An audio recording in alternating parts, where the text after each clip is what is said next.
Hello, interwebs, and welcome to Closeup. I'm your co-host, Joe. And I'm Ryan. Today, Ryan and I are going to be talking about something a little different this week. We recently attended Toronto's Fan Expo event at the Metro Toronto Convention Center, and it's not the only one of its kind of the year. These happen all over the world, I'm pretty sure, although I mostly know it as a North American thing. But we wanted to talk today about these comic conventions, etiquette and do's and don'ts, and our experience with conventions.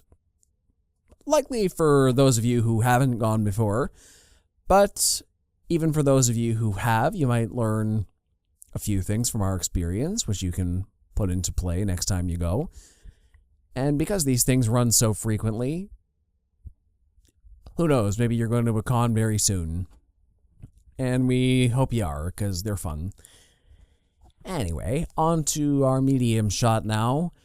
What initially drew you to try these expositions and attend one for the first time?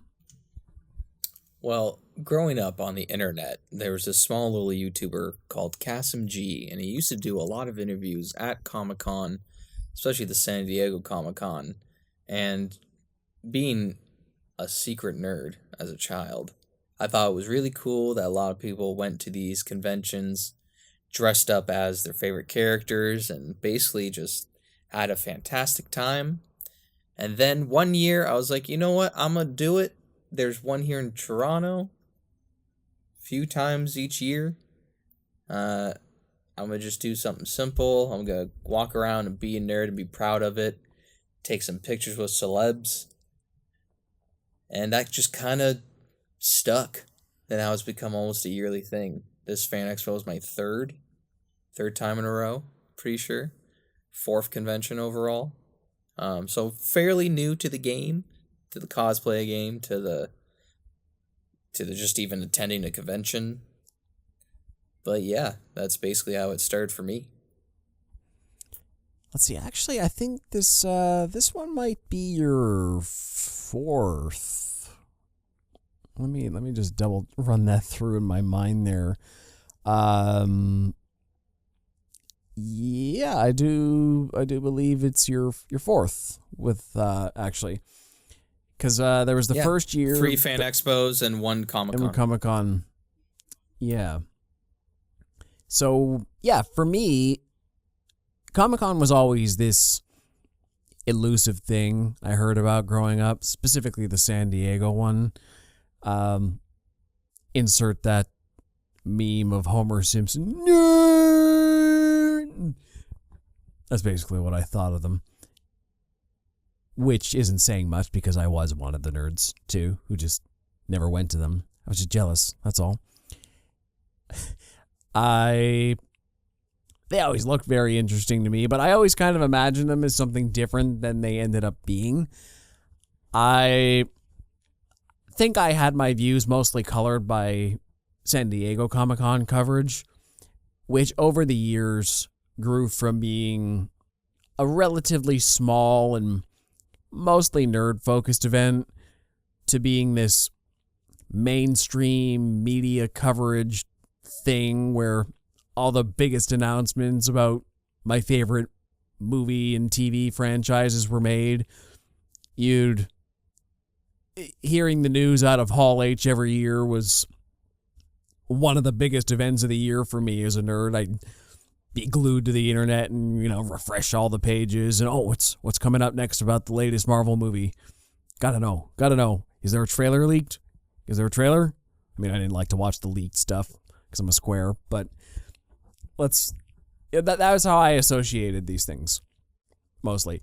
So, going to Fan Expo, my main draw was and still is the celebrity guests who come, getting to take photos with them and have some keepsakes. I'll actually show you a couple from our last con here. So here's one of me with Ben McKenzie and Marina Bach are in there. There's one of me, Ryan, and Justin with Tamara Morrison. He challenged Justin to a duel as Cad Bane. And here's one of us with D. Bradley Baker and Ashley Eckstein as the Bad Batch. Did a group cosplay this year, which doesn't always work out. I think this is the first time a group cosplay idea actually came to fruition. Which I know we're already off on a tangent, but that reminds me of a funny story. Sometimes things like that fall flat on your face. Hey, I want to do a group cosplay.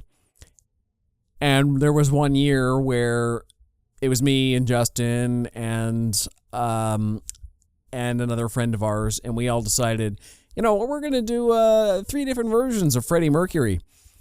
And it was just going to be a thing. Like, fine, let's do this. And then I had mine picked out. It was the outfit to Killer Queen from the Killer Queen music video, which wasn't the most recognizable look, but it was going to be perfectly fine when compared to the other two. Right? Compared to the other two. Except they both bailed that year, and I was left with this costume which didn't look like much of anything on its own. Which, sorry, Justin, you were adopting a dog. That's fine. He's cute. I do like Milo. It was a worthy trip. But I was left at that Fan Expo all alone and in a costume nobody recognized. You have to own it in that scenario, but sometimes things like that don't work out. Maybe it's nice to have a bit of a planned redundancy. Don't trust your friends too hard to get that group costume you want. Maybe find something that is recognizable enough on its own without needing a context. That was partially my bad too. If I went for more of a, Live Aid look or something that's like, yep, instantly recognizable as this person. But no, that was on me for picking something more niche that needed the group to make sense. So there's one misadventure at a Fan Expo. You know what? Still a fun day. For a lot of reasons we're going to talk about going forward. But yeah, that's mostly what draws me is the celebrities and the cosplay. But there's a whole lot more than just that.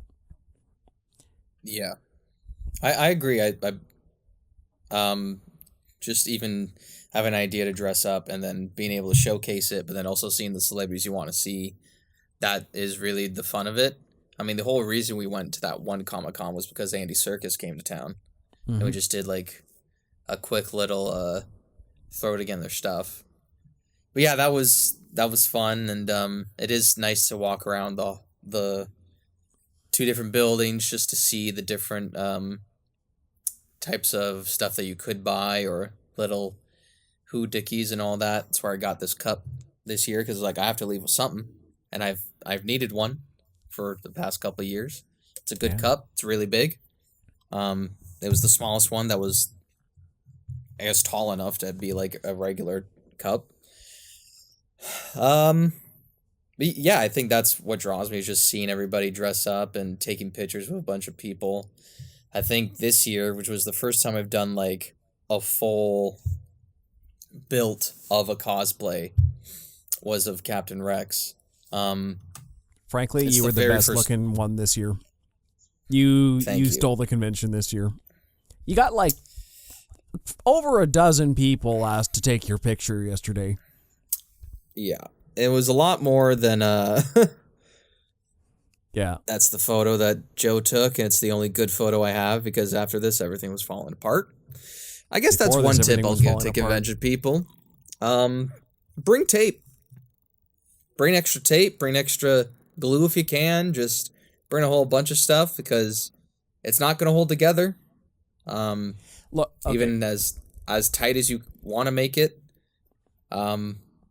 And I guess another tip is just test around the house, around the building, walk around a bit, make sure you're comfortable in the actual piece that you're in for a long period of time. The Fan Expo Toronto one that we go to runs from about 10 a.m. to 7 p.m. It also runs Thursday through Sunday, so if you wanted to go all 4 days, you could. But let's just say you're a relatively normal nerd who wants to go for a full day of experiences. You could be walking around that convention center with very few places to sit down for about 9 hours. So this is a tip that I haven't heeded much myself. Heeded enough, that is, this year included. But if you're going to go to one of these things and do a cosplay, make sure you're dressed comfortably. Hell, even if you're not in a cosplay, even if you're just in regular streetwear, make sure you're wearing something that you can walk around in 9 hours. A lot of times through very crowded aisles, you're shoulder to shoulder with people. I'm not gonna mince meat here. You will be minced meat by the end of the day. Just, it's not necessarily a comfortable experience, but you can look cool doing it. The way I described it the other day was, it's nearly like a formula. You can look totally lame just in comfortable streetwear, and you can make it the entire 9 hours. Or you can come like Ryan, looking like an absolute badass, get pictures taken of you like crazy, everybody wants to take a picture with you, and then have to leave in a couple hours because your entire costume's falling apart, and you just can't go through an entire day like this. Just, it's like, wow, you get a lot of attention and you look great, but I gotta leave early, or I don't look like anything at all and I'm totally lame, but I made it through the day. Maybe go for the middle. Maybe go for one of the extremes. Yeah. I don't know, but that's kind of how it tends to go. It all depends on what your ideal situation is. You know, the whole reason that I chose to dress as Captain Rex is because, I mean, it's something I've wanted to do for the longest time, is to have a full suit of clone armor, stormtrooper armor, whatever. Captain Rex is my favorite character. And I think I was already making the helmet. And then when D. Bradley Baker was announced that he was coming to Fan Expo, I was like, well, now I gotta do the full thing. Gotta make Captain Rex as Captain Rex. Luckily, I was able to finish it in time, and he did sign it for me. The helmet, at least, so that was nice. D. Bradley Baker and the clones, it says, for our audio listeners. Yeah. Yeah, that's part of the novelty of it. Is What's funny, too, is because every year we've joked about trying to meet Ashley for the longest time, because she usually goes every year. First year we went, she canceled because she was sick. I think she had COVID or she had something else. Second year was around the same time the Ahsoka show came out, or was coming out. So her lineup was way too long at the table. Yeah, ridiculous. And then this year, we just didn't even do table signings. We just didn't.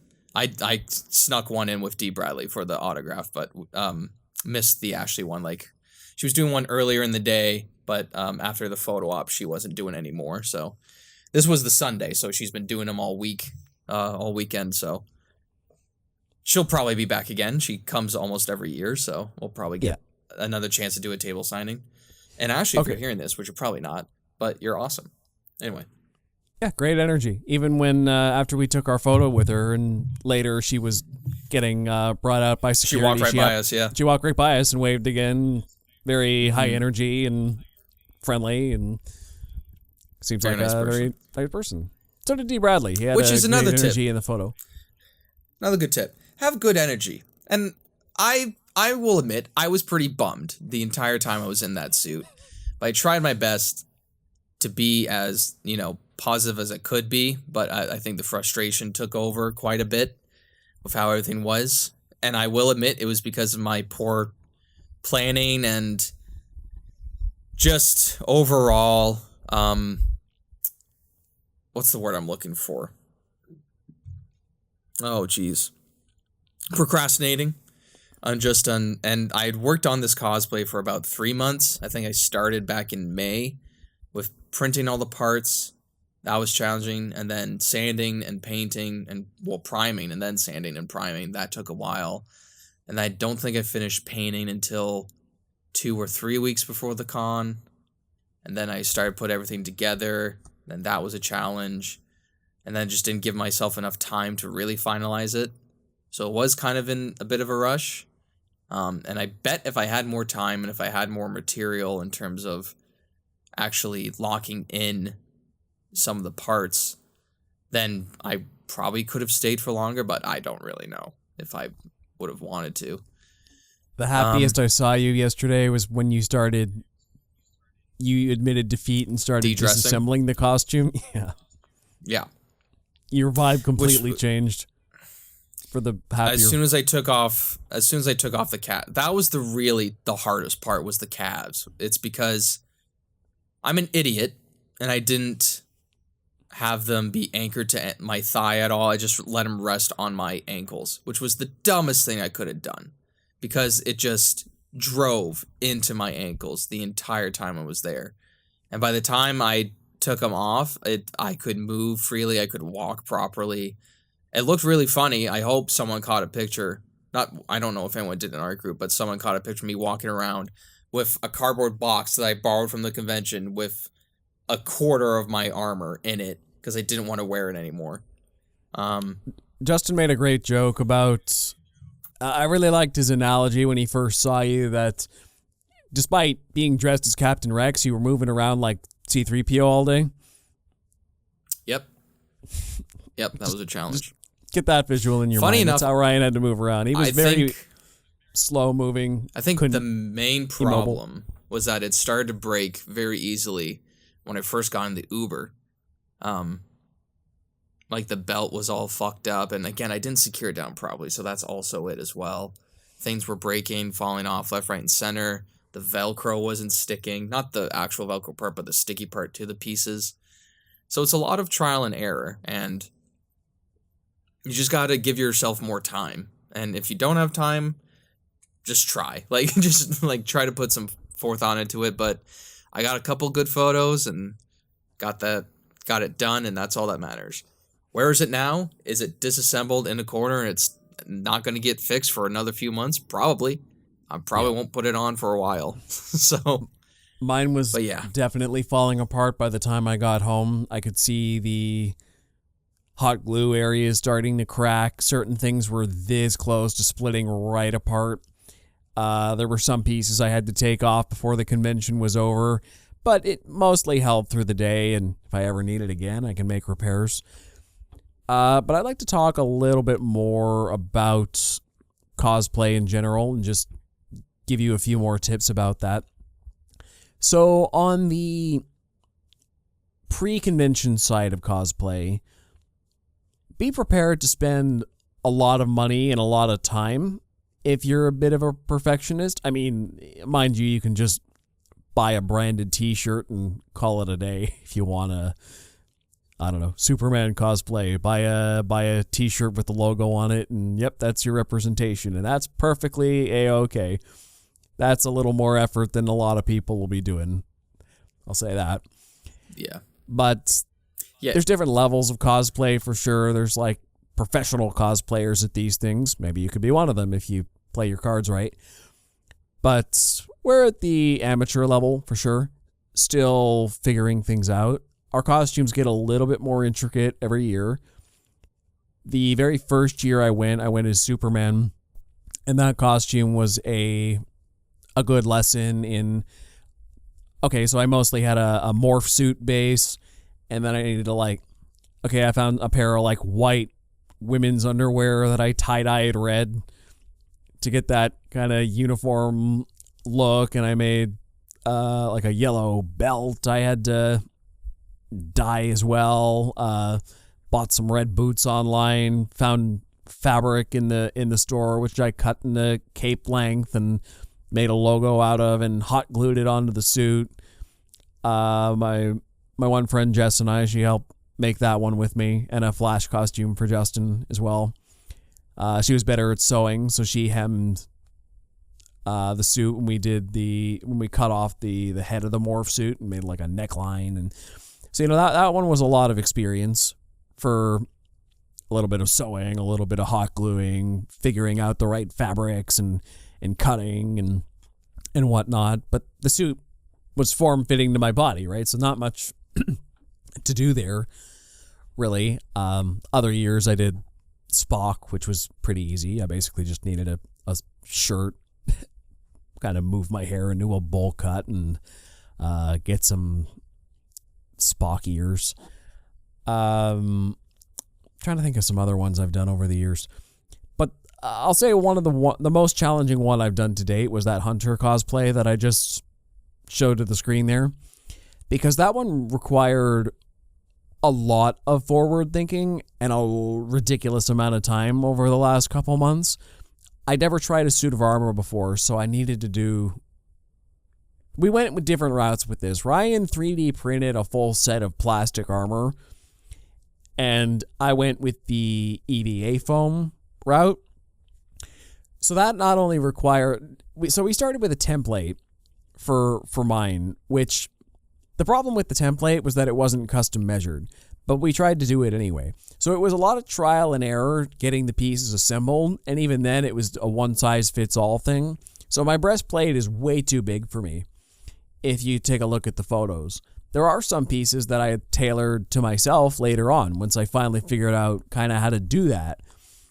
But by then, we'd already blasted through very expensive amounts of foam and paint and Plastidip to give it like a plastic coating before you paint. There's a lot of steps you need to consider. Heat treating the foam as well to shape it. So you need to basically tailor it yourself and buy all the paints and Plastidips and get the heat guns. And, you know, we're just lucky we had a shop to work in with a lot of tools at our disposal. Tuck tape was a lightsaver. Not duct tape, tuck tape. It's red. It's amazing for holding stuff together. Very durable. I'm going probably into too much detail here, but the point is it can be very laborious and you might be a little in over your head, but that's okay. We definitely were. But you work through it and you learn things through the process, which you'll carry on to bigger and better things. It took us... Well, I don't know if it would be much of a difference for you because it would be, it was just a lot of printing. But for me, it took Justin and I months to build this armor. I could probably do it in half the time now with what I learned in our process. We were so inefficient that first month and a half. We were doing things so stupidly looking back, but we didn't know better. So, yeah, you learn. Next time I probably want to try something that has more sewing involved. Probably. I did have to do a little sewing on the headband to make that work. But yeah, I want to try maybe something a little more custom made for like actual tailoring. Maybe. Try out different things. It also helps because we're in film, right? We're independent filmmakers. We have very low to no budgets, if anything. And what I like about cosplay, in large part, is that trying out these different techniques is a good excuse for us to make more out of our no-budget films than a lot of independent filmmakers might. Now I know how to make serviceable-looking armor for a couple $100 is what it cost me in the end. Probably $200 to $250 Canadian dollars for that suit of that full suit of armor. My Superman suit was probably less than $100 at the time. So now, and the more I learn, the faster I can do it, the more I can replicate it. Like that's just a good skill to learn as an independent filmmaker who doesn't know anybody who makes costumes. Now I know a few techniques to make them myself, and our films can be better for it. Yeah, for sure. I'm kind of like, I'm in the same boat because I 3D printed basically everything except for the little, I don't know what you call them, the fabric on the side of Captain Rex's legs, which is, yeah, that was just a quick sew thing that I learned to do, and I think I watched some like Critical Role stuff as I was doing it. Not like some compilations and stuff, and so that was kind of soothing. But yeah, what I basically did was I 3D scanned myself, or someone did at work, and then I bought a 3D model, cosplay 3D model of Captain Rex, and then just form fitted it to my body. A lot of it worked pretty well, because I knew I wanted to just do like a one shot, print it, make sure it fits, and should be good to go. Everything worked okay, except for the waistband was too thick, and it wasn't like, it was big enough to fit on my body, but once I put the chest piece and the back piece on together, it wouldn't go over it, so I didn't take that into account. So then I just used cardboard for the waistband, and then nobody noticed anyway. And then I had to redo the leg, the calf, because when I initially put it on, or initially printed, it was too small in terms of its width to get my leg all the way through.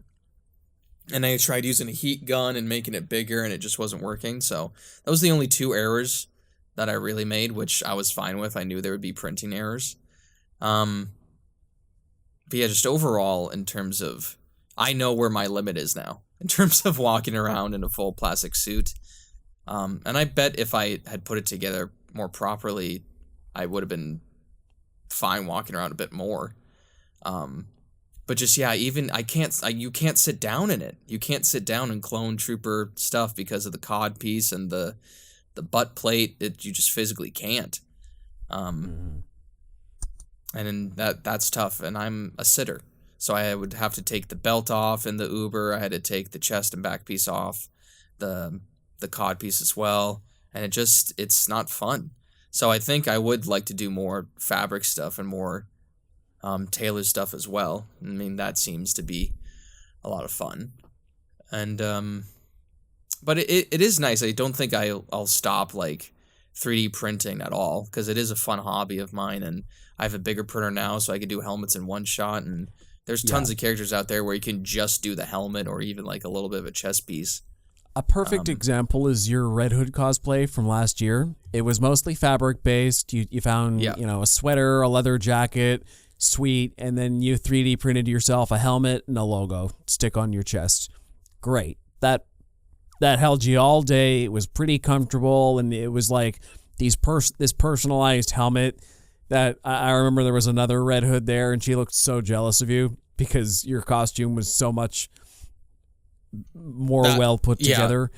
It's so funny because from her perspective, I totally get it. It's like it was her and a bunch of other.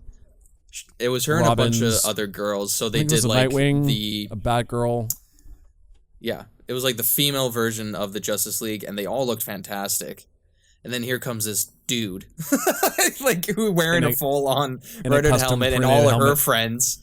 All her friends are like, "Oh, can we take a picture of us?" And she was pissed. And I totally understood it. I was just like, she would want nothing to do with me. And I completely understood it. I'm sure she had a good time anyway at the expo. But I thought it was so funny that whole day. We just kept talking about it. She looked great too. Yeah, it was a good costume. It was like, it was on that level of, okay, I didn't just like go to the store and pick out a shirt with a Red Hood on it, but I didn't have the tools to make myself, a Red Hood helmet like you did either, and I didn't want to buy one. So it was that in between level of cosplay of, okay, I'm giving this a genuine shot, but I don't think she had all the tools or knowledge to make it look exceptional at the time, but it was like, wow, like that's great for a probable beginner who's giving it a shot. There enough people don't even give it a shot in the first place. So like any effort is appreciated is my point. People 100%. People will respond and like you for just trying, even if it doesn't turn out. Yeah. Everyone at the convention is there to do one thing. It's just to dress up and have fun. And you will get compliments regardless. The first year I went, I dressed up as Wolverine, but all I did was shave off my mustache, wore a leather jacket, a tank top, jeans, and had little cardboard cutout claws. That was it. And maybe like 3 people recognized what I was doing because the claws weren't really that noticeable. But they're like, "Oh, that's sick." And then did like Joel Miller from the Last of Us, but I had a Grogu on my backpack, so people recognize that. Get creative, right? That's one of my favorite things about cosplay is you're dealing with an entire building full of nerds. So if you were to just walk down the street with that, it looks like you're just a dude in a plaid shirt walking around with a little green doll. It makes no sense. Yeah. But at the festival, you're like, oh, Joel slugging around the child, and he didn't have someone to play Ellie. So having a character played by, I'm sorry, I'm gonna mansplain the joke to the audience who probably gets it already. But Joel having played by Pedro Pascal in Last of Us show and The Mandalorian. In The Mandalorian, he's carrying around the child, Grogu, and The Last of Us, he's saving the child, Ellie. But if he doesn't have an Ellie in real life to cosplay with, Pedro Pascal character with a Grogu, it's hilarious. Andy Serkis it's a thought great it was crossover. Funny. Yeah, Andy Serkis appreciated it. I have that on recording. So, yep. It was a very creative idea that all the nerds appreciated, and a couple even commented on aloud. And I think that's another thing you have to be prepared for as a cosplayer is learn to take some compliments. Mm-hmm. Especially if you're like, now once again, there's varying degrees to this, but if, as I said, any effort will be appreciated, but if that effort is actually like really good compared to the rest of others around, you are going to get more attention, especially, I'm sorry to say, if you're a woman. It's just women cosplayers get a lot of attention whether they want it or not. Other best practices on that note, no touching cosplayers. Don't do it. Just don't do it. Same rules as on the street. Just don't touch people. And if especially to all the men out there, if you want to take a picture, especially if it's like with an attractive woman, ask first. Don't just and don't do any inappropriate stuff too. Like, we're all there to have fun. It's supposed to be a safe space. So just ask for a picture, be nice about it, be cordial. I think it's easier for us.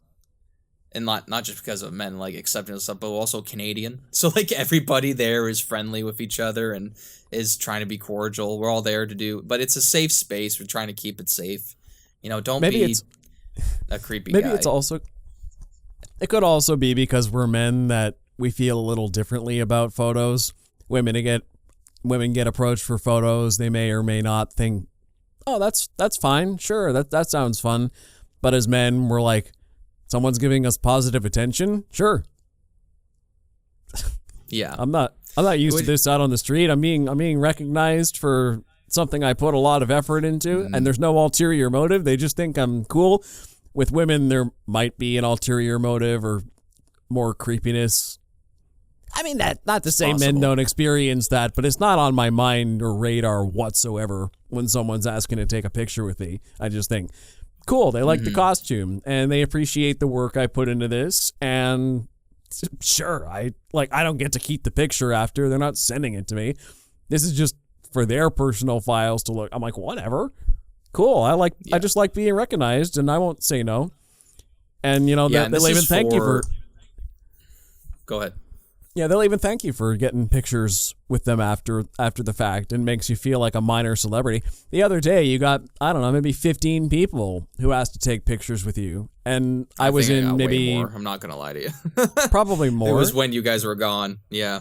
Yeah, when I was got just maybe idle by myself. Yeah. I don't think many people independently ask me to take photos with you, but once they realize you got a lot independently. But whenever I was next to you, I probably got maybe a dozen with you. And then if they noticed Justin was Cad Bane and he was fitting with the Bad Batch theme, or that Way was dressed as Omega, we got, I don't know, maybe half a dozen, all 4 of us. People wanted to get the group shots. Yeah. But that also helped with you being the most recognizable. Like, even if people didn't know you were Captain Rex, that white clone trooper armor is just, and it was really well done, is eye grabbing. Well, the funniest part was stepping out of the Uber and just trying to like reassemble everything. I had most of it on, but the chest piece was on the ground, the helmet was on the ground, and I was just still trying to tape up the belt. And there's still people giving me compliments, like, sick cosplay, man. I'm like, I don't even have, like, the main parts on. Like, it's just, like, that part was strange to me, like, still getting compliments, even when you're feeling at your lowest. So I guess my advice for that, or having that experience, my advice would be just accept the positivity, which sounds really strange. It sounds really strange to say that, but there is a lot of people out there who have trouble taking compliments. But this is a place where you go to just dress up and have fun. So positivity is basically everywhere in that building. So just learn to have fun, learn to accept the positivity, and don't be afraid to accept that feeling. It felt great every time, even though I was miserable in the costume. It felt great when people wanted to take a picture of me, because that was the highlight, was how many people wanted to take a picture with it. It's like, okay, so it was worth it at the end of the day. It was worth, almost having to saw off my own foot just to get out of the damn thing. But and people who didn't want to take pictures, I still remember like just walking by the aisles or whatever, and I'd hear in like hushed whispers, "Oh, Hunter, whoa, cool," or they like give me nods or something. Even just like, okay, fine, you didn't want to go through the effort of asking to take a picture with me, but you looked at me and I heard you saying something. Or Justin, he didn't get a lot of pictures taken of him, but especially after you left us and we went to South Building, I swear every 5 minutes we heard like, "Woo, Cad Bane, my favorite bounty hunter," like a lot of that. He got so many offhand mentions. Once again, but when you're talking about taking compliments, see, I took the one I was disappointed in for myself was I did take one badly at the end of the day after everybody had left. I think I was pretty good for most of the day. But then I was at Union Station and I was just kind of sitting around. And then these teenage boys came up to me and asked to take a picture. And this is where I was starting to get... I made an offhand comment. I'm like, "Oh, really?" It's like the whole suit's basically fallen apart by this point, which, it could have been worse, but it's just like, I probably shouldn't have even said anything like that, just accept that they want to take the picture. But what I thought was interesting about that one was they didn't even know who Hunter was. They barely even knew the Clone Wars or Star Wars animation or anything like that. They didn't even know what Fan Expo was, really. They just see people dressed up, and they're like, "Man, you got the coolest costume we've seen around Union Station. Like, did you make that yourself, all that armor?" I'm like, "Oh, yeah." Yeah, and they just wanted to take a picture of it out in the wild because they thought it was just a cool thing. Somebody made this without any context. So, yeah, that's very important for cosplay, is you need to learn to take a compliment. Yeah, for sure. And no touching, and, yeah, be humble, even if they make you feel like a celebrity. It's fun. We talked a lot about... if you are an attention whore, here's another tip. Try to match the theme of that year. That's kind of been my strategy a little bit, besides the Red Hood and the Wolverine thing, was because Red Hood was like, I love Red Hood, it's an easy character to do, blah, blah, blah. But the year Andy Serkis came, the Last of Us show had happened, so I did that. Yeah. D. Bradley Baker and Ashley Eckstein were coming. Tamara Morrison, so I did Clone Wars. So that part's fun too, and then you can walk around and you notice other people who are also doing the same trend. You're like, huh? I mean, talk about, our first Fan Expo year, Stranger Things 4 had come out, and everybody was wearing a Hellfire Club shirt. They were even selling them at the Fan Expo themselves. So I think Joseph Quinn was there.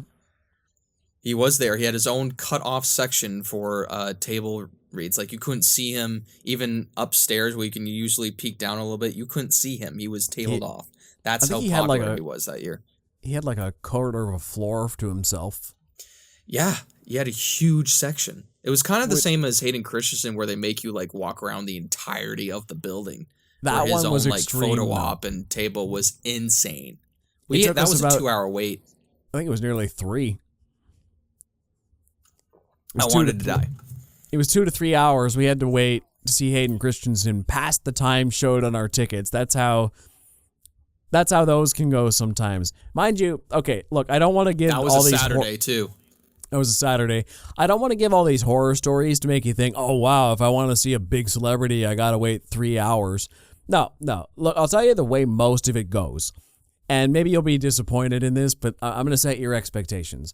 If you buy a photo op, the way it goes is, at least at our conventions, they get you lined up and it's all very organized. And sometimes the lines are intimidatingly long, but usually it's very, very quick. Our first year, with me and Justin, we made the mistake of thinking we might actually get some quality time with the actors during these photo shoots. We didn't have any idea how fast they move along. It's literally, you go in, maybe you shake their hand and say hi. If you have the guts to do that, you pose with them. Okay. All right, next. And you walk off. Maybe you say a thank you once again, if you have the guts.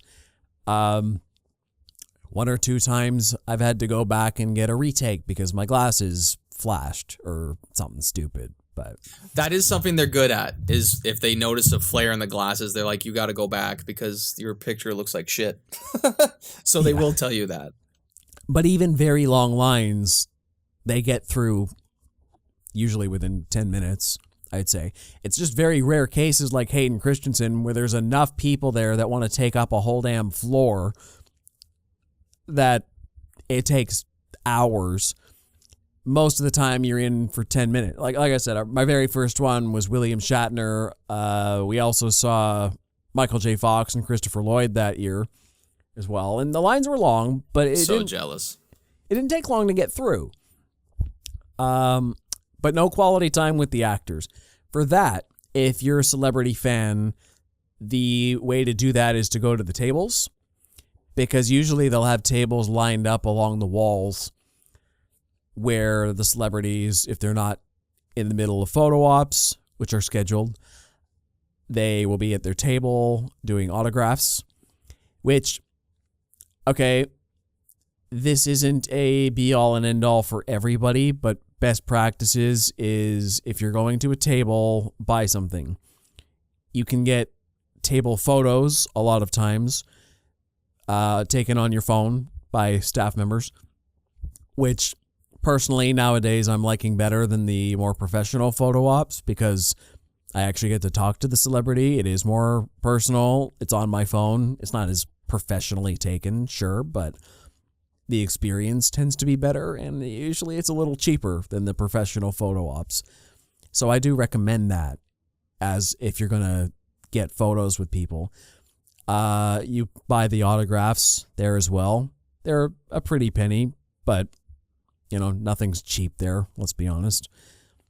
And you actually get to talk with them for whatever you want to see. One of my favorite experiences was when I got to tell Ethan Peck just how much his performance as Spock on Strange New Worlds meant to me, and the storylines Spock went through on that season of Strange New Worlds hit close to home for me personally, and I just appreciate his performance as a successor to Leonard Nimoy, and, you know, getting to, and he seemed, you know, very flattered by all that, and very humble about hearing these things from a fan of his work. And I think it's nice for the celebrities to hear people say how much their work means to them, and it's nice as a fan to be able to share your adoration for people's work to their faces.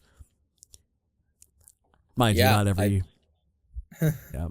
I completely agree. I mean, you're going to get various like reactions from the celebrities, and not because that they're mean necessarily, but they are there for a very long time, and they've been receiving tons of compliments and yada yada yada. They can only be nice for so but long. but they will give you a nice, smile here or there.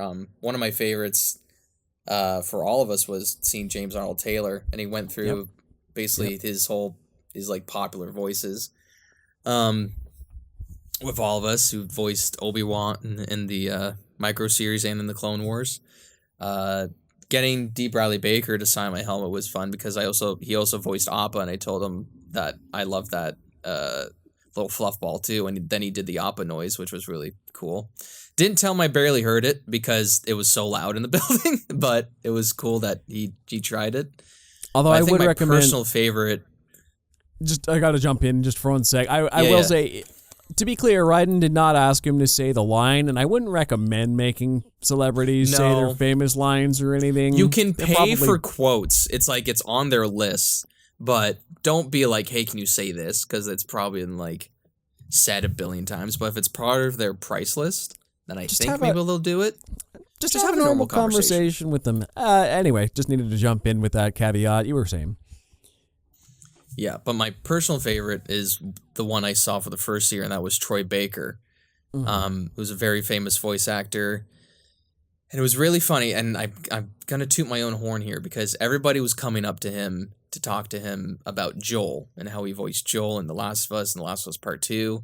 But I brought my BioShock Infinite game case and how he voiced Booker DeWitt.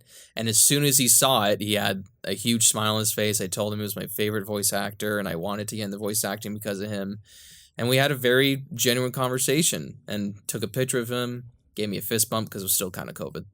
And he was just an awesome dude. He was such a chill guy. And I'd definitely go see him again, which is weird because I'd already seen him before. But yeah, he was just such an awesome guy. And it's just fun to have that one-on-one conversation sometimes. You're like, this is someone who I've seen throughout my childhood or my adult life. I've seen on screen, and they're literally right here in front of me. That's kind of bizarre. Like, we were walking by just yesterday, and we're like, that's Patrick Warburton. Like I'm like, wow, I see Bryce Dallas Howard just 20 feet away from me. That was wild too, because that's Bryce. She's such a famous actress and director, and just that's fucking Bryce Dallas Howard. It's so bizarre. Her red hair stands out even 20 feet away. Yeah, with a bunch of people around her.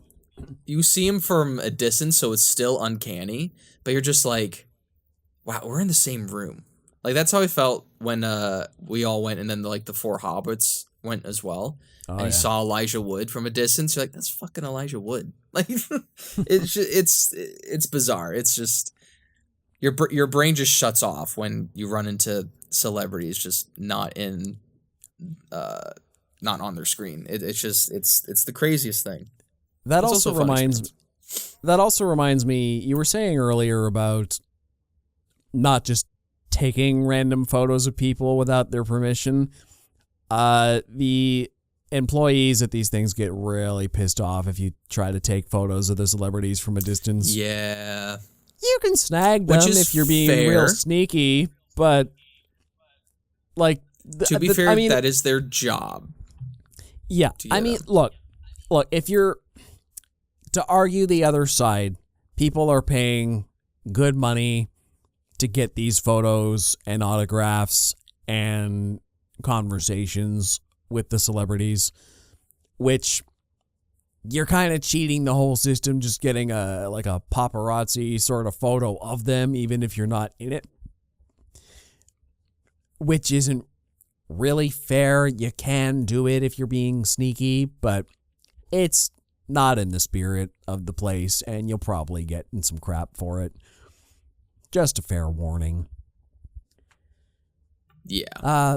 Another pitfall of... Oh, you're going to say something? I'm just saying I've still done it. I've still sneakily waited for them to not look and take... I did it this year. I did it with Neil Newbaum.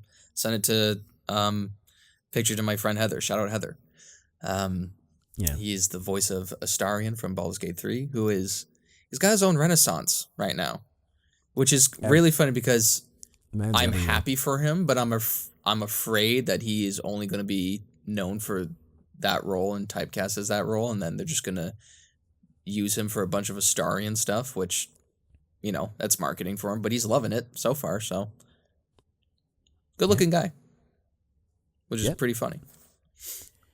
So the other pitfall of celebrity interactions at these things is, I shouldn't say interactions. I mean to say lack of interaction, if anything, because sometimes you buy a ticket on the schedule for the whole convention just to see one person, maybe a couple people, but you might be very excited about somebody in particular. You may have even bought a photo op ticket to go see them, and then they cancel. And sometimes other celebrities come onto the schedule to take their place, and sometimes they don't, and you're left in the lurch. Yeah, I mean, legit cons will give you a refund for that if you want, or offer to exchange the ticket. Just for example, this year I booked a photo op with Miranda Baccarin and Alan Tudyk, which they labeled as the Firefly team up. And then Alan Tudyk canceled. And I'm like, well, okay, I did really want to see Ben McKenzie too. I just couldn't afford it at the time. So fine, whatever. I'll switch the ticket and still get Miranda Baccarin as well, and it'll be for Gotham instead, because it's a very underrated show, and I really enjoy Gotham. So great. Now I have both those characters. And it's also kind of funny because they're married in real life. So if they ever get a divorce, it might be a gem one day. Wow, they're both in the same photo. Weird. That'd be pretty funny. Although I wish them the best, of course. But yeah, who else canceled this year? Tara Strong was another one I wanted to see this year. She was supposed to go all 4 days to the convention. Oh, yeah. And then before the weekend came up, she only went Thursday, Friday, Saturday. She canceled for the day we were gone. Crap. Gone any other day that week, she would have been there, but not that day. Or in my case, with comic book creators, there were about 4 that I wanted to see and get my comic book signed. And none of them happened to be there when I walked by the comic area.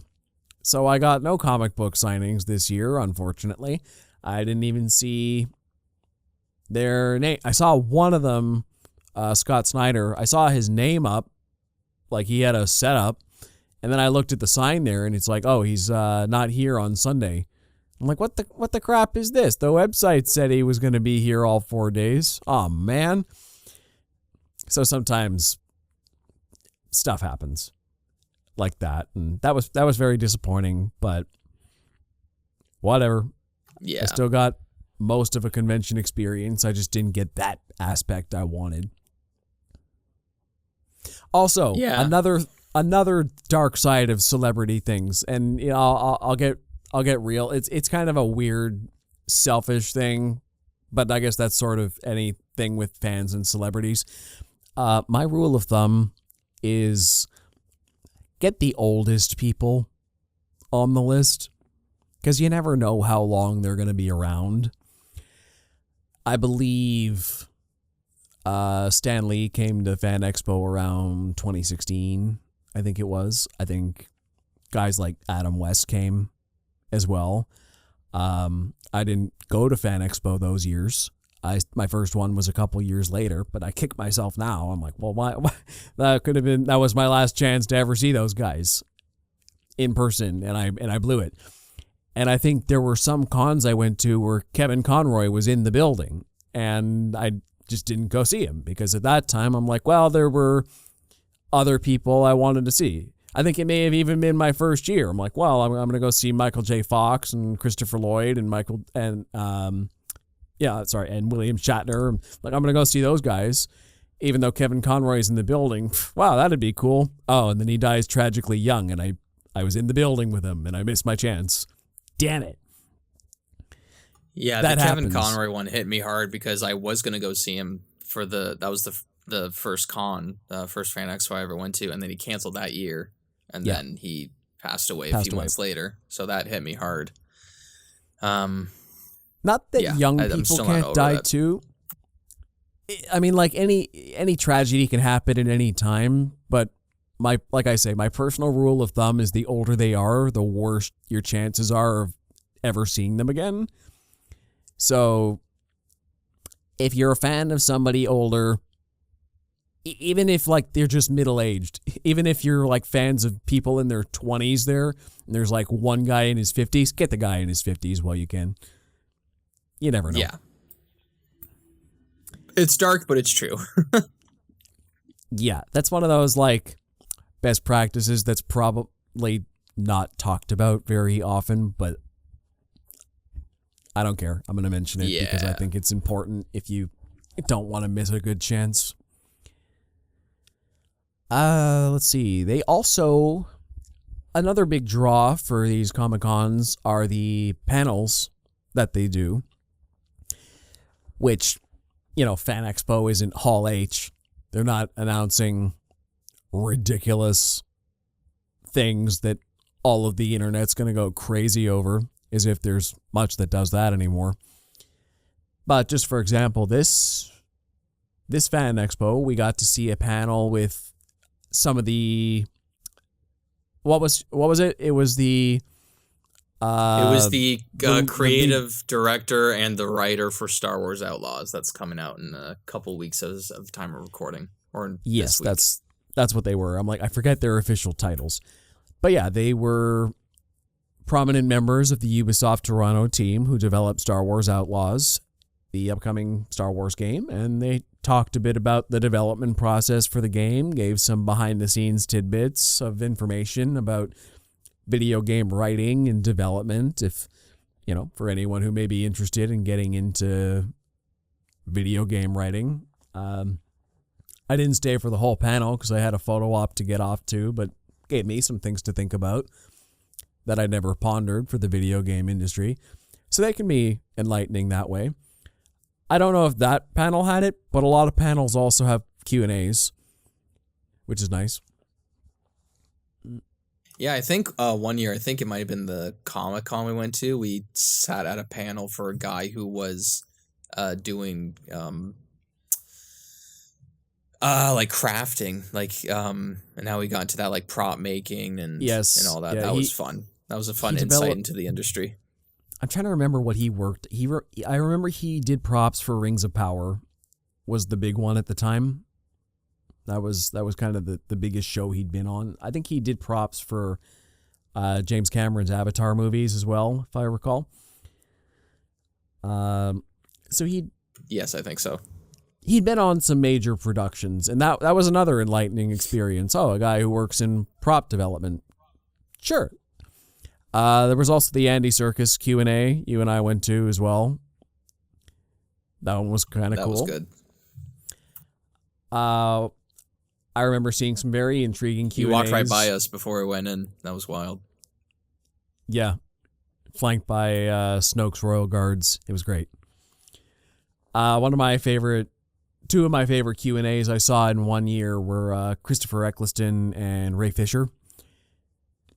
They were both very well-spoken and had some interesting things to say about some of the dramas surrounding their careers, and so sometimes some good insights can be gleaned from the actual human beings behind the art and some behind-the-scenes drama.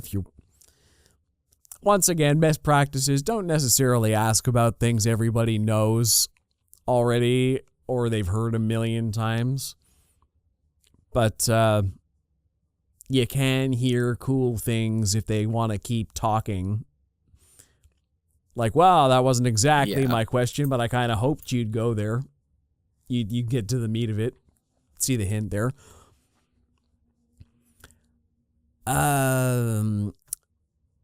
Artist Alley is another big thing at these cons, or at least ours, once again. Quick tip I have is bring cash. Yeah, bring cash. Make sure to bring cash. Not everybody does the digital thing, and it's just easier just to give cash anyway. And also, I'm pretty sure they charge extra if you use card at some of the boutiques. They charge the tiniest bit extra. So it's just easier to bring cash. But also bring a card, because sometimes like all the food places at Fan Expo don't accept cash.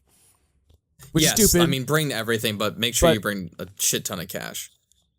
For sure. Cash is the preferred commodity at these things. I feel like they give you cash discounts too sometimes. They're really just trying to Yeah. Oh, sell for sure. however you can. Yeah, let's talk about merch. I was going to talk about Artist Alley, but that's a good segue into merch. Yeah, so bring cash because there is merchandise everywhere. You are you're just in a whole building of temptation here for nerds. What more could you want? There's comic books, there's video games, there's Dungeons and Dragons dice, there's leather-bound journals and art books and D&D miniatures and Funko Pops and t-shirts and Lego and posters, weaponry that's actually pretty well made. I got a Captain America shield and Mjolnir that I've shown off on this show before that I bought at those expos. Swords, katanas, helmets, just whatever you can think of. Replicas, a lot of them, like Harry Potter wands, pendants.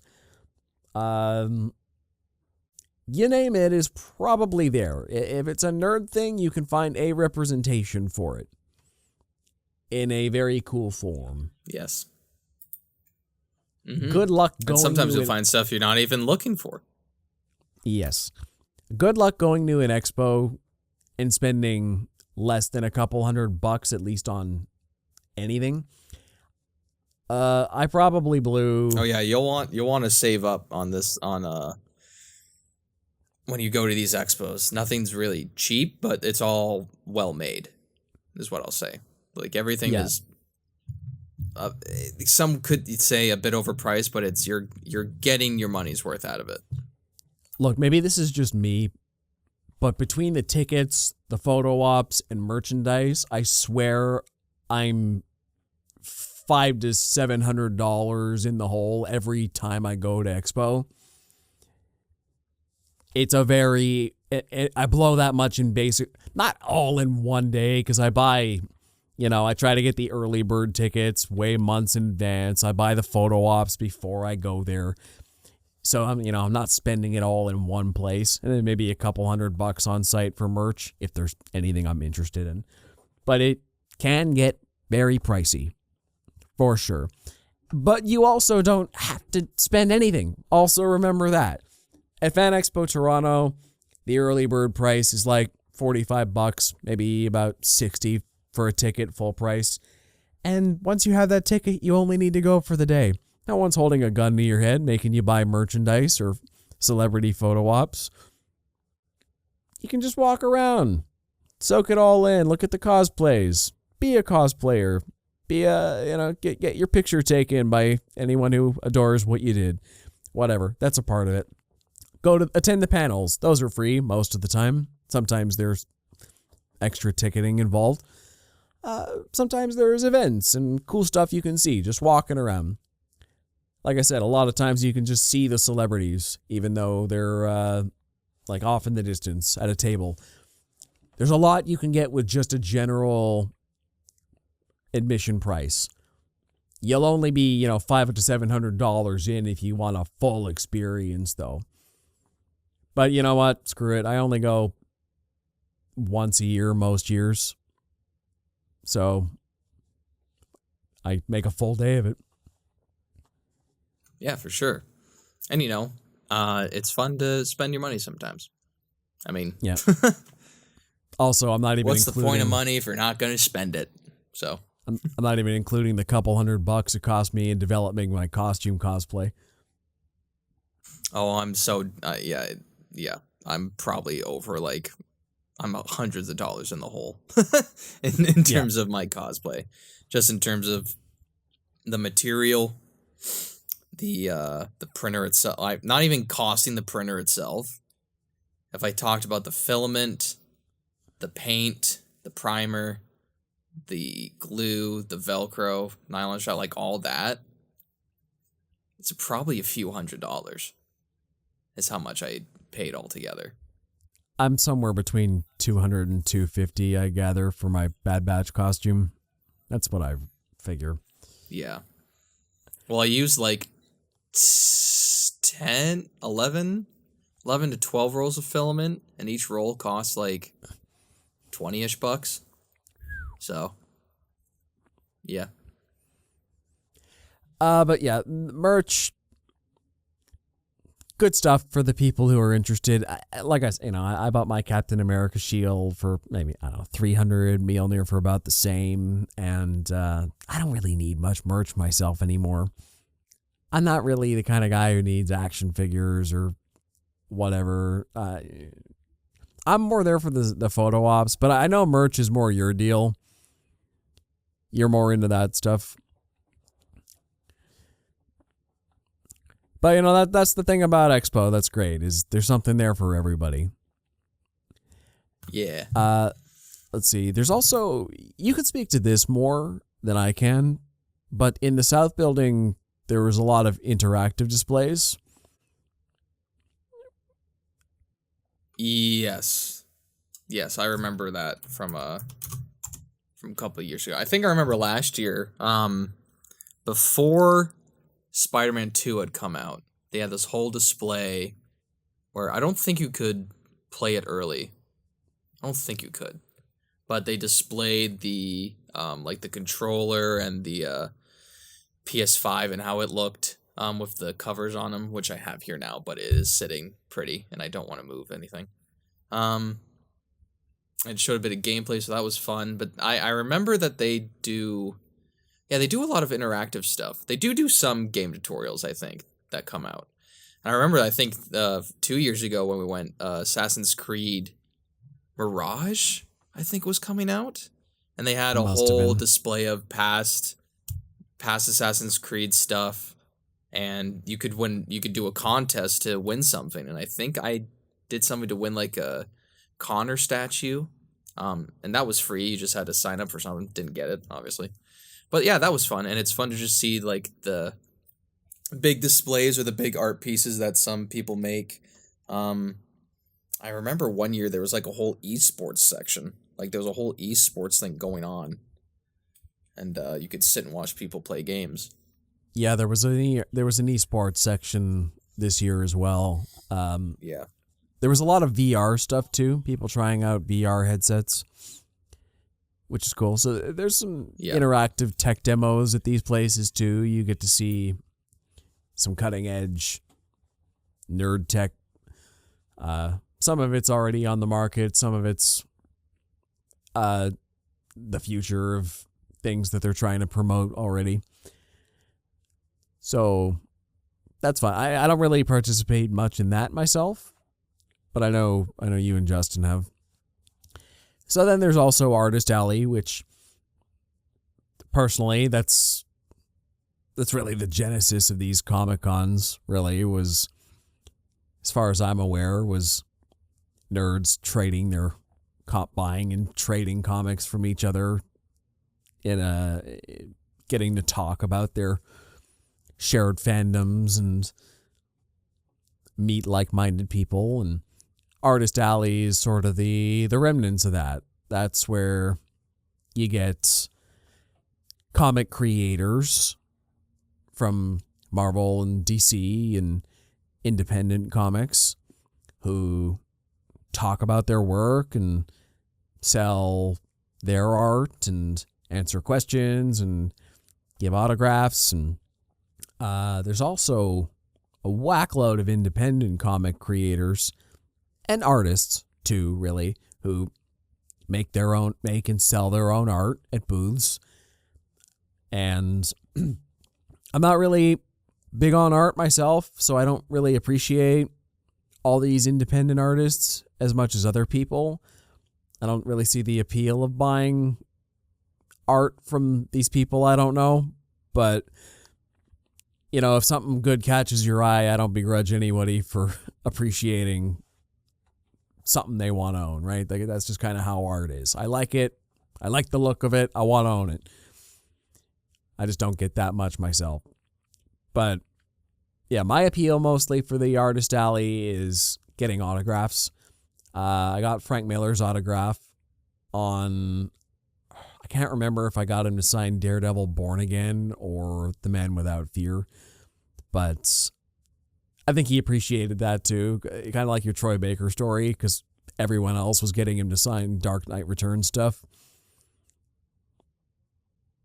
So like, hey, something else, which is fun. But yeah, our artist alley is once again good for a certain type of fan.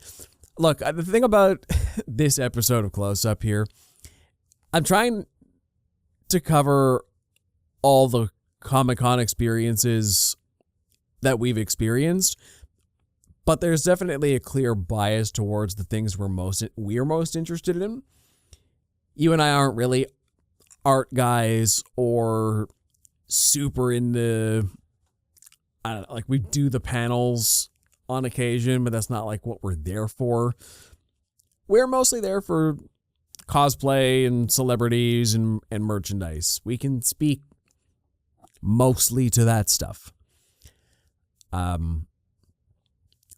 So are there any other do's and don'ts and best practices we're leaving out here? Can't really think of one. Stretch. If you're doing a cosplay, if you're not doing a cosplay, make sure you stretch your entire body before going there, just because you will be walking around for an entire day, and there's not that many seating areas. You can sit on the floor in some places, but they really don't want you to, because it's just a safety thing. So yeah, just remember just to stretch your whole body the day of, and even leading up to it, because you want to limber up your body before then. Hey, you should just stretch every day. Anyway, it's important. I know it's annoying. I try. It's annoying for people to do it, but it does help your body overall. It really does. So, yeah, I'd like to reiterate, just for the people in the back, there's not a lot of seating at these things, and you can't just sit on the floor because it's a fire hazard. You're already shoulder to shoulder with crowds most of the day. It's already bad enough, and okay, that's another thing to bring up. Anyone who's strongly anxious by crowds or limited mobility, these cons might not be for you. You're very close with other human beings, very tight proximity.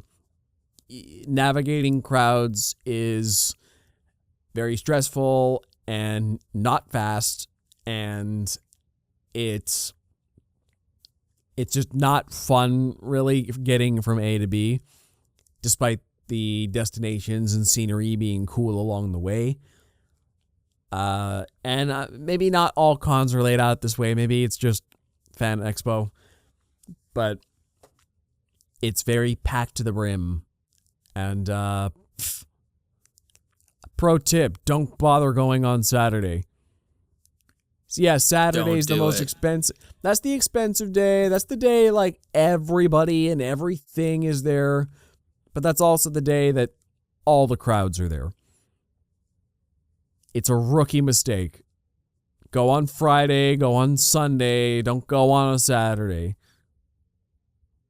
Thursday, there's basically nothing but previews. But yeah, unless you're going for like a specific person, like the reason we went on a Saturday last year was because of Hayden Christensen. Yeah, that's the only reason. Just don't do it. It's the worst. Everybody is literally shoulder to shoulder. Like yesterday wasn't that bad in terms of walking by people. There was a ton of space actually in terms of the bigger areas, but because it was Sunday. Saturdays are terrible. Just getting to the South building took an hour last year, and it sucks. You don't want to do it. And the only reason we went there was because I think there was food. Yeah, that was the only place where there was food. They had food in the North building now this year, thank goodness. See what I told yesterday. I told Wei this. She's like, "Wow, it's so busy." I'm like, "Hey, Wei, you can see the floor, right?" Yeah. If it was a Saturday, you couldn't even see the floor. Like, you see open spaces, you can see the floor, you can see spaces in this vicinity where there aren't human beings packed in like sardines. Yeah, you're not here on a Saturday. I'm not selling this very well, but that's the reality. You just gotta stomach it to get to where you want to go. Or better yet, don't go on a Saturday. Yeah, it's absolutely insanity. I mean, unless you're not. The only time I'd say to go on a Saturday is if you have like an all weekend pass, and that's like one of your casual days. And if you need to see a celebrity that day, but other than that, just don't do it. If you can take a day off from work and go on a Sunday or the Thursday, I wouldn't recommend a Thursday, but if you go on a Sunday. Not much on a Thursday. Friday or Sunday. That's the time to go. I'd say. That's the time to go. Also, be kind to your fellow human beings and wear deodorant. We're all stuck in there for hygiene. The day, so don't make it worse for everybody. I know it's tough to hear, but deodorant helps. All right, just do it. Yeah. What else? I feel like I was gonna go off on a tangent and then I lost my train of thought. If you're transporting by Uber or taxi or transit, just be cordial with the people that are taking you there. Be respectful. It kind of goes back to just don't be a dick, but understand, embrace the weirdness. I think luckily the two Uber drivers I had, they embraced. They're like, yeah, this guy's just a weird dude who dressed up. That's fine. But yeah, if you're taking the TTC or TTC, there's the transit whatsoever, you're gonna get some looks, and just embrace it. And that's the funniest part is wearing these costumes out in the wild. Yeah. After the con, getting sometimes to it's the fun. Con and going after the con. And people are like, "Ew, who are you?"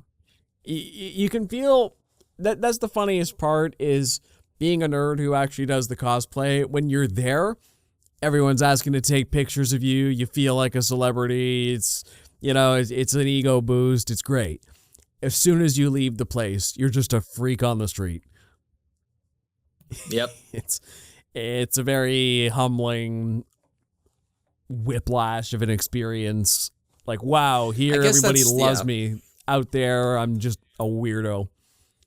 I guess that's another thing, too, because you'll never really know how people react. If you're cosplaying and your character has weapons, try to avoid public transit. Just in case. Not because of someone will try something, but they could call the police because you have a weapon and they just don't know.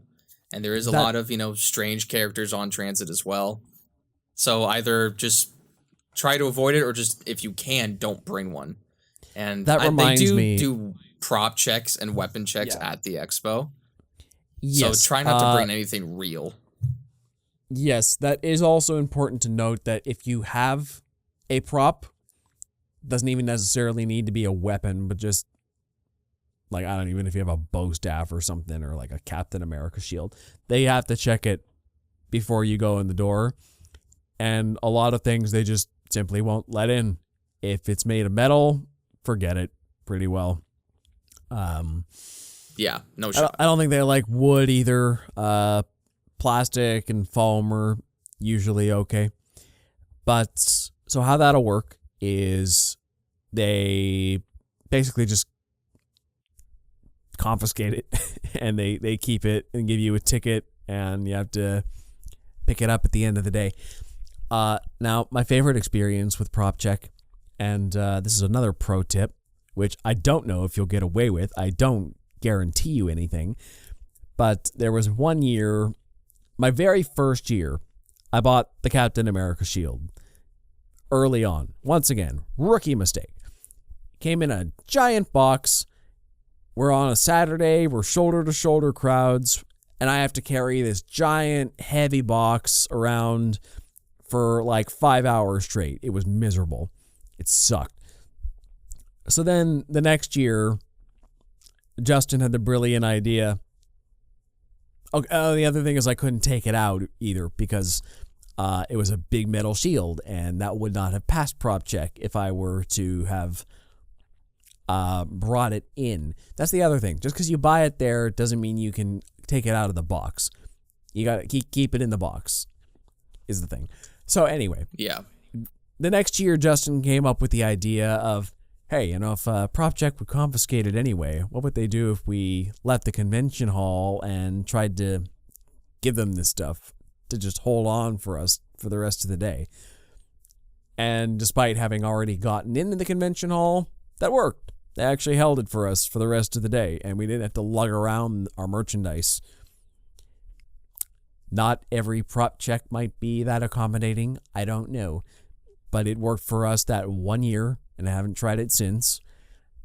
But we didn't have to look around our merch all day. Yeah, that was a good hack. We did that the same year. My first year, I bought Aragorn's sword, Undreal. Yeah, I literally think the first thing that I like the first boutique I walked up to and I saw it, I was like, well, I have to have it. And then I walked around with it, I think for a little bit. And then I think we went downstairs, and then a worker was like, you could just leave that at Prop Check. Or maybe you suggested it as well. I think it was Justin. And I was like, oh, yeah. And then it was funny because we went back to the same guys. Yeah, we went back to the same guys. Who was like, hey, we left some swords here. And they were like, I don't know what you're talking about. And they was like, I'm just kidding. That may have also been the year I bought Mjolnir. Yes, it was. So you had I had Mjolnir, you had Aragorn's sword, and Justin had a katana, and we're like, we're not carrying this around all day. Because I think we all bought from the same shop, too. Yeah. So. I think mine one was so egregious, too, because it was so long, but it was also flat. So it was like I was like shuffling with it, too. Because he didn't want to hold it on the side because you'd bump into people and then turning tight corners. It's not pleasant. Final note I have, which I probably should have thrown further up top, but put a big asterisk on this. Schedule. Look at the website before you go. Get a layout of the freaking building just to know exactly where you're going. Study the map. Know what floor is what. Look at the kindly provided schedule these cons give you and see exactly when the photo ops are, even though they may be changed with very short notice, so keep an eye out on your email as well. Keep an eye out for the photos, the panels, the events, which events require extra tickets. Get a list, cherry pick your favorite ones and toss them onto a list and make your own itinerary. And you can feel free to skip things and go off course once you're there, but you need to know roughly what you want to hit, how long it'll take you to get from A to B. Just for example here, like you were saying, in Toronto, the convention takes place in 2 different buildings, and it takes, on a busy day, it takes an hour to get from one building to the next. So I can't have, 1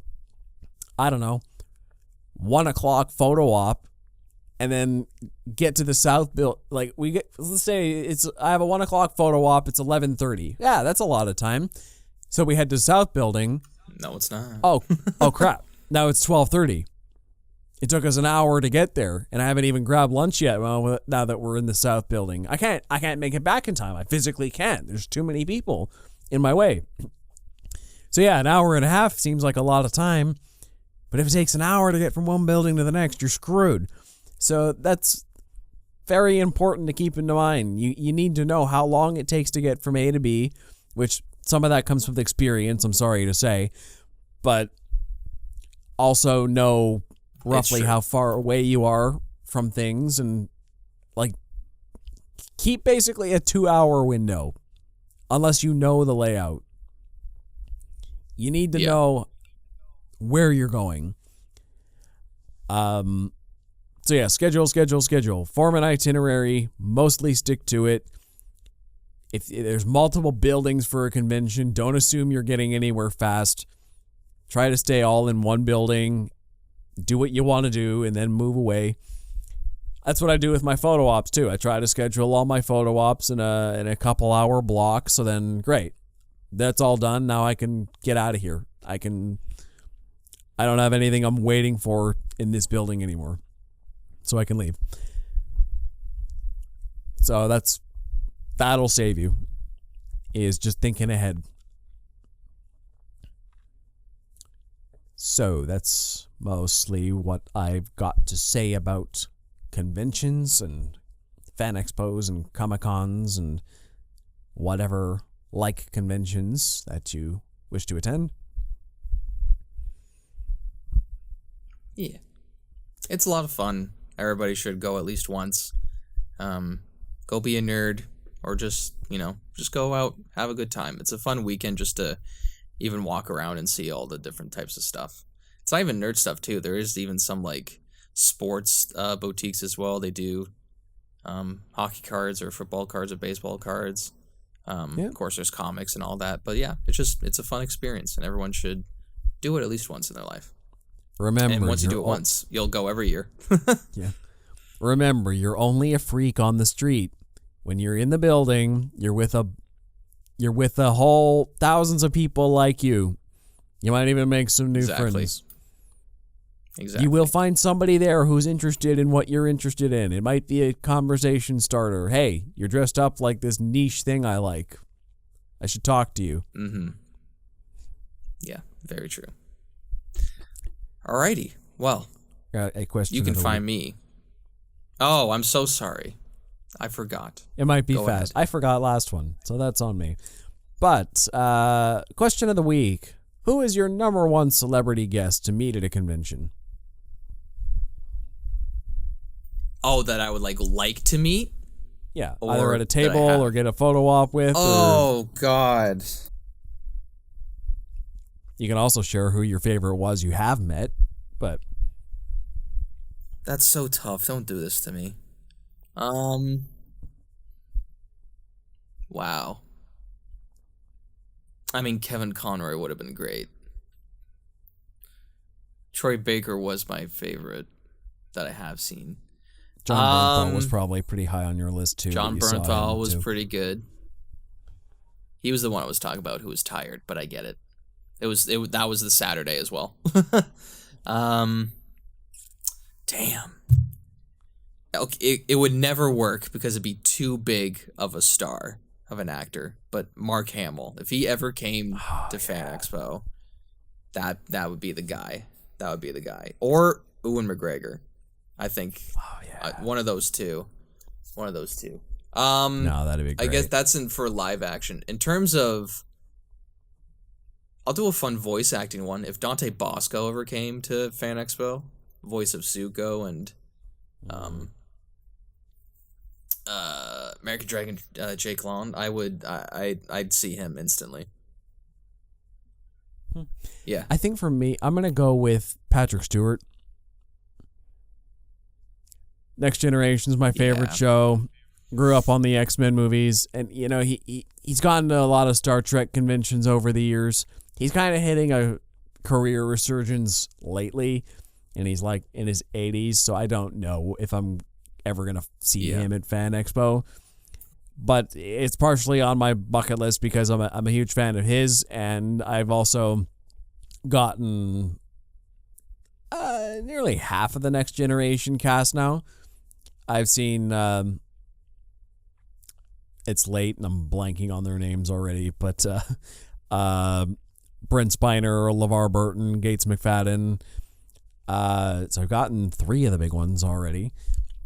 And Patrick Stewart, I think, will be the hardest one to get out of that cast. Oh, I just thought of any of the Critical Role cast. If they ever came to Fan Expo. For sure. They do a lot of conventions. I know they do. They've done Comic-Con in the past. I don't know if they would come up to Canada, but I feel like they would one day. I don't know. Okay, let's narrow it down. Maybe hold on. I'm crossing my fingers because the new season comes out on October 3rd. Sure. It's October 3rd. So maybe Toronto Comic-Con in March. They'll come to Comic-Con. Okay, but narrow it down for me. Out of all the cast of Critical Role, who are you coming to see though? Oh. You can't make me narrow it down. I love all of them. Oh, man. I have two. I narrowed it down to two already. Can I give you a top 4? You can give me a top 4. I got a top 2. I can't get down to 1 right now, though. Okay, top 2 would be Ashley Johnson and Liam O'Brien.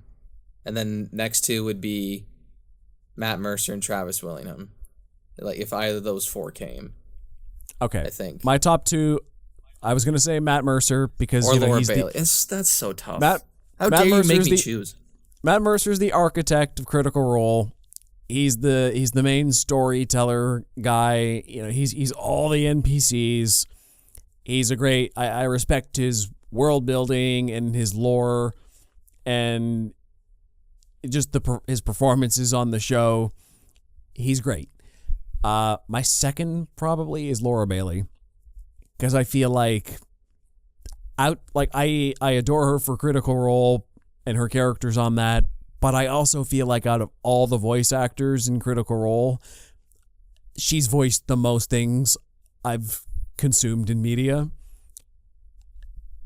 I just feel like I have a lot more to appreciate with Laura Bailey as an independent actor than any of the others outside of she's Critical definitely Role. had the most stunted or the most widest and broadest career that I can think of. I picked Ashley Johnson just because I'm a huge fan of hers. She'd probably be my number 3. And then Liam O'Brien because I love Vax. He's my favorite character. Honestly, if any of them showed up, I'd be happy. Even like literally any of them. Even Robbie Danger, like the guy who's like brand new to or not brand new, but he's like I think he's now a regular. Because they did like a cast photo and he was on it. Even if he showed up, I'd be like, hey, that's cool, you're here. But yeah, that'd be great. All of them. If they show up, then we have to go to Comic-Con Toronto. And I just realized that. See, I don't know if I want to because I don't know if I can't. Because like we did that one trip this year for our film, and then Fan Expo is super expensive, and then like we want to do a Disney trip in February, and then Comic-Con's right after that. So I'm like, true. I don't know if I want to blow that much money on a trip and then go to Comic-Con the next. Just sell more wood, sounds Joe. So expensive. Yes, that's the answer. Cut more wood. That's what your boss would say. Yes, he probably would. Sorry, I'm on a Critical Role high right now because I just finished season 2. Again. Of Vox Machina? Of Vox Machina. I was going to restart it because I watched season 1 like months ago, and then I took a break. And then I was going to go back to it, but I was like, I've seen the Briarwood arc 4 times. I don't need to watch it again. I'm finally past where the show is listening to Campaign 1.